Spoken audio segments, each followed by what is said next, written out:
Hoy los 10 errores más comunes en nuestra comunicación. Verás que hay 10 errores que son súper comunes, que a todos nos ha pasado y que dificultan mucho nuestra comunicación con los demás.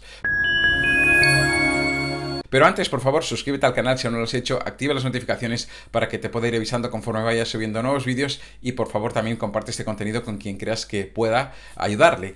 Y ahora sí, vamos con estos 10, son 10 errores que son muy comunes, como verás, que nos suceden a todos, nos han sucedido a todos, pero que si los tienes en cuenta y sobre todo, por poco que trabajes alguno de ellos, ya no te digo si los trabajas todos, tu relación con los demás, tu comunicación con los demás y tu relación con los demás va a mejorar de manera espectacular. Así que merece mucho la pena para mí tenerlos en cuenta, conocerlos y tenerlos en cuenta. Bueno, el primer error. Muchas veces a quien no le ha pasado que algo que quiere comunicar a otra persona lo hace en un lugar o en un momento poco adecuado, ¿no? Es decir, muchas veces lo que falla en una comunicación es que hacemos o decimos algo a alguien o nos dicen algo cuando no es el momento, cuando no es el lugar. Y ahí ya es un error que va a hacer que la comunicación fluya difícilmente. Es decir, hay un momento y un lugar para cada cosa y especialmente cuando nosotros queremos comunicar algo importante a alguien. O sea, si tú quieres comunicar algo muy importante a alguien, no lo vas a hacer en cualquier momento y en cualquier lugar. Vas a elegir el momento y vas a elegir el lugar. No le vas a pedir matrimonio a tu pareja mientras estás en el Mercadona, supongo yo. Podría ser, sería original también, pero cada cosa tiene un momento y un lugar, ¿no? Y especialmente las comunicaciones, las cosas que queremos comunicar importantes a los demás, ¿no? Segundo error súper común también, que es el exceso de comunicación. Nos cuesta mucho ser sintéticos y muchas veces el exceso de comunicación lía a nuestro interlocutor, ¿no? Y es una cosa que dificulta nuestra comunicación con los demás. ¿Cómo nos cuesta actuar desde el menos es más? ¿Cómo nos cuesta ser capaces de decir solo aquello que queremos decir? Generalmente nos andamos por las ramas, hacemos recovecos, vamos y venimos, cuando muchas veces sería mucho más sencillo y mucho más eficiente desde un punto de vista de comunicación centrarnos en aquello que queremos comunicar y hacerlo de manera más sintética posible. Si lo puedes decir en 10 palabras, no lo digas en 14, ¿vale? Si lo puedes hacer en 5, no lo digas en 7. Bueno, eso, exceso de comunicación. Pero del mismo modo que hay el exceso de comunicación, el tercer punto, el tercer error más común es el defecto de comunicación. El defecto de comunicación, la mayor parte de veces se debe a dar por hecho que el otro ya sabe aquello que nosotros tenemos en nuestra cabeza. Y cada persona tiene en su cabeza su mundo y no tiene por qué saber lo que está en tu cabeza. Con lo cual, yo siempre parto de la base que cuando yo comunico, si no me entienden, no es que no me entiendan, sino que yo no me expreso bien. Si no me han entendido es porque yo no me he expresado bien. Yo tengo que saber cómo es mi interlocutor, tengo que saber qué tipo de lenguaje usar y tengo que saber expresar todo aquello que necesito para que el otro me entienda. Con lo cual, como te decía, igual que hay el exceso de comunicación, el defecto de comunicación también es algo que nos dificulta muchas veces nuestra comunicación con los demás. Otro aspecto, el cuarto aspecto son los prejuicios. Siempre tenemos prejuicios. Juzgamos prematuramente por mil cosas. Desde la estética de la persona, si no la conocemos, a infinidad de aspectos que tenemos en nuestra cabeza que, fruto de nuestro propio comportamiento egocéntrico que se construye su verdad, creemos que nuestra verdad es la buena y es la única, y la de los demás pues no es ni tan buena ni tan... Y a partir de ahí prejuzgamos y estos prejuicios hacen que nuestra comunicación con los demás se pueda dificultar mucho también. ¿Por qué? Porque muchas veces damos por hecho que la verdad es la nuestra y a partir de ahí defenderemos a pie juntillas lo que nos quiere decir el otro y ya ni lo escucharemos, ¿no?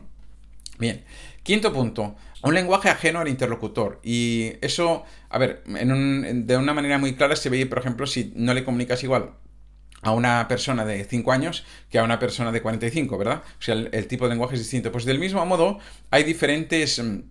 Y esto se ve mucho, por ejemplo, en ponencias de gente especialista, cuanto más especialista peor, que utilizan léxicos muy profesionales a lo mejor y la gente se pierde y no le hace para nada interesante aquello que está escuchando. Los grandes oradores, por ejemplo, tienen esta virtud de que saben hacer de lo difícil algo sencillo y a través de metáforas o a través de ejemplos o a través de palabras mucho más sencillas hacen llegar el mensaje a sus interlocutores. Así que tener el mensaje ajeno a nuestro interlocutor, no comunicar con palabras que el otro pueda entender, también es una cosa que dificulta nuestra comunicación con los demás.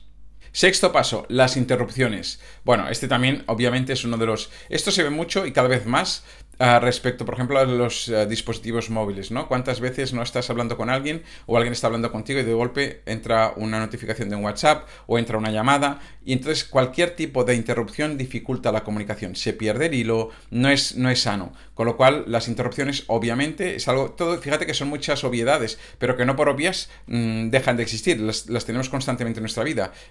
¿A quién no le ha pasado todo esto que estamos contando, ¿no? Con lo cual, tenerlo en cuenta nos va a ayudar.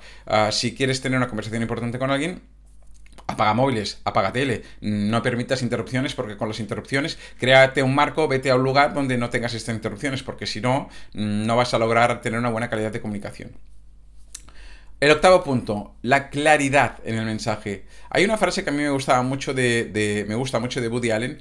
Durante un tiempo estudié guión de cine y estudiando guión me soltaron esta frase que me pareció magistral. Que Woody Allen dice que un guión excelente es aquel en el que tú le añades una palabra y no se entiende nada, o tú le sacas una palabra y no se entiende nada. Es decir, que tiene las palabras justas, ni más ni menos, y tiene claridad en este mensaje, ¿no? Que dice lo que tiene que decir. Así que la claridad también es un factor interesante, importante respecto a nuestra comunicación con los demás. Otro fundamental es el peso del pasado. Es decir, en cualquier relación humana habitual, no en una relación esporádica puntual de alguien que no conozcas, pero en cualquier relación humana habitual, de amigos, de familia, de pareja, siempre, de padres e hijos, siempre hay un pasado. Y el peso del pasado es otro aspecto que incide muchísimo en nuestra comunicación con los demás. Es decir, siempre que hay este pasado, hay heridas, hay cosas que han pasado que inciden, afectan a esta comunicación en el presente. Así que tener en cuenta estas heridas del pasado para que incidan de la menor manera posible. Ya sé que es imposible que no afecten, pero muchas veces afectan en demasía, porque no nos damos cuenta y nos dejamos llevar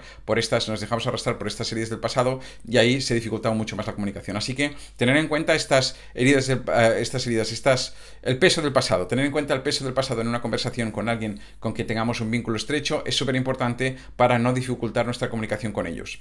El penúltimo punto, el noveno, es la mezcla de temas. Y esto se ve mucho en comunicación en pareja, ¿no? Que empiezas hablando de lo que sucedió ayer y acabas hablando de una cosa que hace 3 meses cuando no sé quién. Entonces, es un error importante también. Hay que tener en cuenta que cuando hablamos de una cosa y luego si acaso ya hablaremos de otra cosa, pero si estamos hablando de una cosa y nos saltamos a otro tema, esto crea también muchas dificultades para comunicar. Incluso a veces son mecanismos inconscientes o a veces conscientes que se utilizan para desviar el foco de atención respecto al tema principal, que es el que nos preocupa, ¿no? Así que hay que tener en cuenta también esto. Si vamos a hablar de una cosa, hablemos de esta cosa y cuando terminemos ya hablaremos de otras cosas, ¿no? Para mí súper importante también está la mezcla de temas como elemento que dificulta nuestra comunicación con los demás. Y finalmente, el último que voy a poner es el uso de las palabras correctas, ¿no? Tenemos un lenguaje que es súper rico, en cualquier idioma hay un lenguaje súper rico donde se pueden utilizar muchas palabras y desgraciadamente parece como que se va perdiendo esta riqueza del lenguaje, pero la riqueza del lenguaje no es azarosa, yo creo que está ahí justamente para que la utilicemos porque es la que nos permite gestionar ciertos matices que dan profundidad o dan más claridad a cualquier conversación. Si hay dos palabras por utilizar en cualquier momento es porque se pueden utilizar las dos con matices distintos, con lo cual ser cuidadoso con las palabras, desarrollar un vocabulario lo más siempre y cuando no lo compliquemos para nuestro interlocutor, pero un vocabulario que sea pues lo más rico posible para que podamos expresarnos con mayor claridad en cualquier tipo de aspecto que queramos, ¿no? Así que ya ves, te he puesto estos, pero hay muchísimos más, o sea, hay infinidad de aspectos que dificultan nuestra comunicación con los demás. Te he puesto los que yo creo que son más importantes. Como verás, como decía, son obviedades, pero no por obviedades, por obvias que sean, dejan de ocurrir. Así que, bueno, te sugiero que trabajes cualquiera de ellas porque cualquiera que trabajes de ellas te va a ayudar a que mejores tu comunicación con los demás y si las trabajas todas, ya ni te digo, vas a convertirte en un orador excelente que será capaz de comunicarse de manera excelente con los demás. Así que nada más por hoy, muchísimas gracias y nos vemos mañana en el siguiente vídeo. Hasta mañana, chao.